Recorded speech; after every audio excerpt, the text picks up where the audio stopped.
Welcome back mga idol. Ngayon ay magre-repair tayo ng power bank na 20,000 mAh. Sabi ng may-ari, bigla na lang daw po itong ayaw na mag-charge. So, testing muna natin.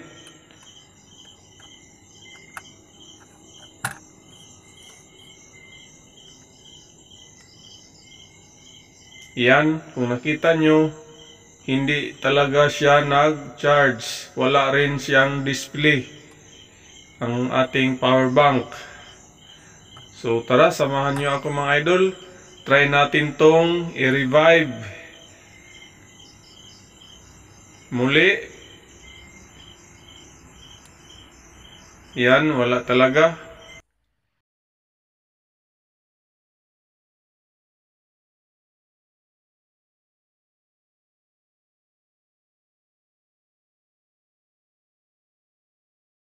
Battle mode activated.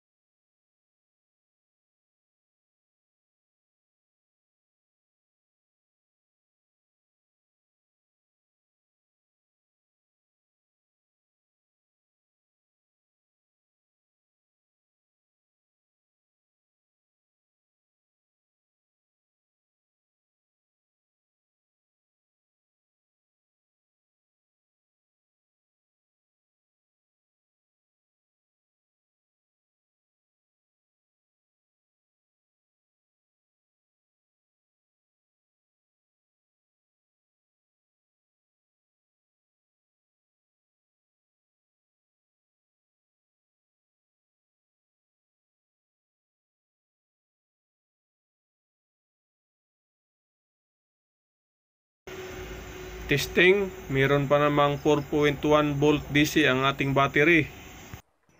Meaning, good ang ating battery. Dito na lang tayo ngayon magpupuko sa kanyang module. Ito talaga kadalasan ngayon ang sira sa power bank. Kahit anong ingat pa natin sa ating mga gamit, pag may bumibigay na kumpunin sa loob, wala talaga. Lalo na ngayon na halos lahat na mabibili natin sa mga ganitong gadgets ay made in China.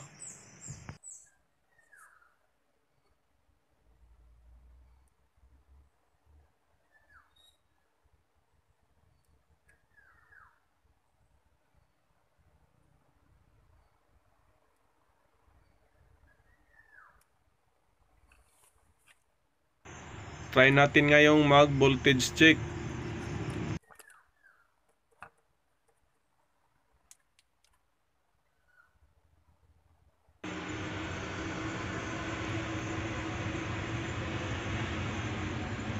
Yan, nag-drop po ang kanyang voltahe at itong kanyang IC ay umiinit. So meaning shorted na po ang IC na to. So kailangan natin tong palitan.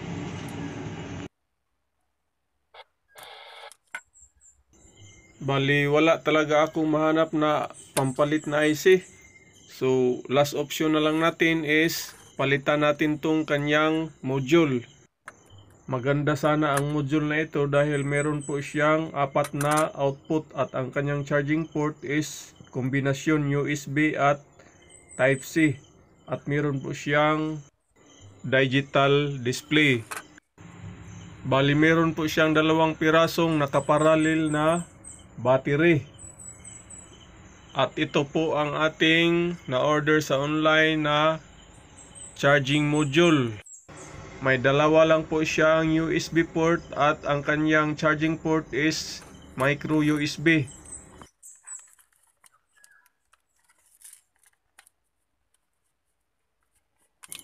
Sabi dito sa label ng kanyang mismong box is 20,000 mAh po ang capacity sa power bank na ito, pero sa palagay ko nasa 10,000 mAh lang po ang battery na ito. At ito na po ang ating charging module. Na-mount ko na po dito sa kanyang takip. Naglagay ako ng 2 tornilyo. So yan, Micro USB port lang po ang kanyang charging port.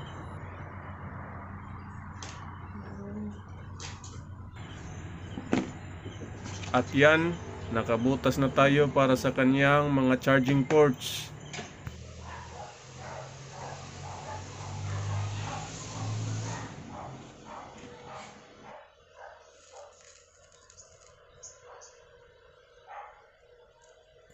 At dito naman po sa connection from battery to charging module natin ay napakadali lang po.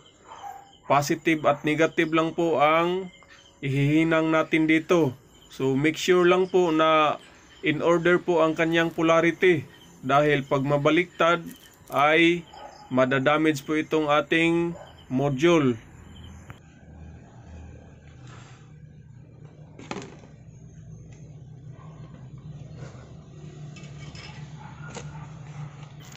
Bali, meron po itong isang push button switch ang module na ito para dito natin makikita ang status ng battery. Yan, may 4 po siya na LED.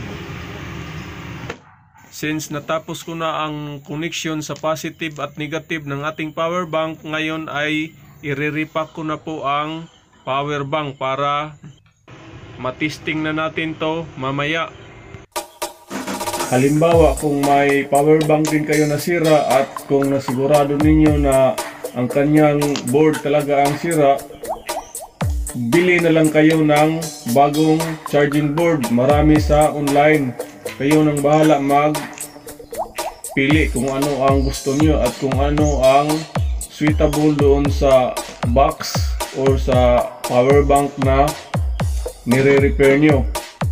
Itong ikinabit ko na board ngayon is wala lang po itong 100 pesos. So ang mura lang.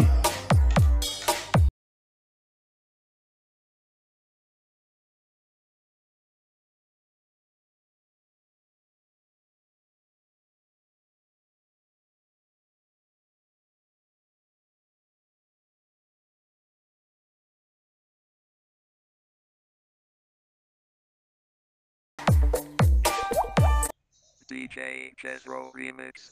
We have a 138 in progress. Reporting district, Division Plus Master Beat. Battle mode activated.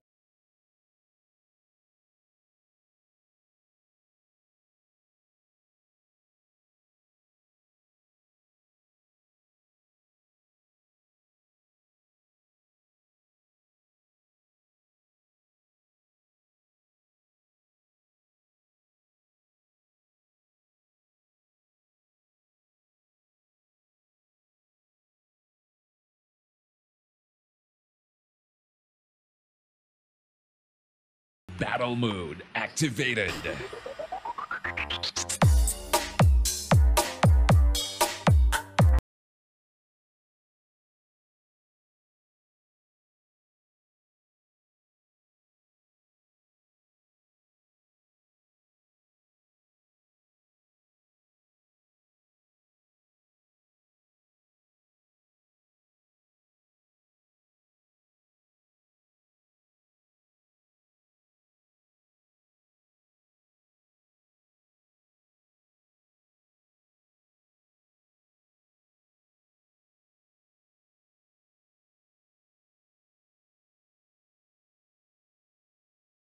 Welcome back again mga idol. Ngayon ay nandito na tayo sa final stage ng ating power bank repair. So bali magte-testing na tayo ngayon sa charging at discharging.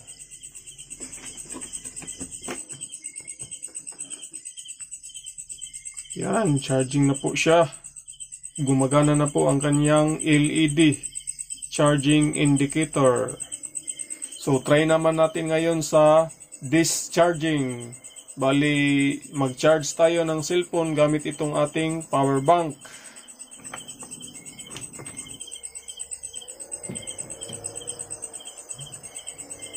So, yan.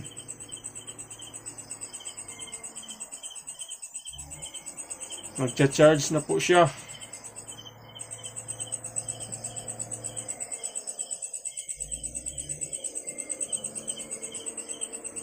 So, dito naman tayo sa kabilang port. Try natin. Ayan. So, there we go mga idol. Successful po ang ating power bank repair. Hanggang sa muli. Maraming salamat po.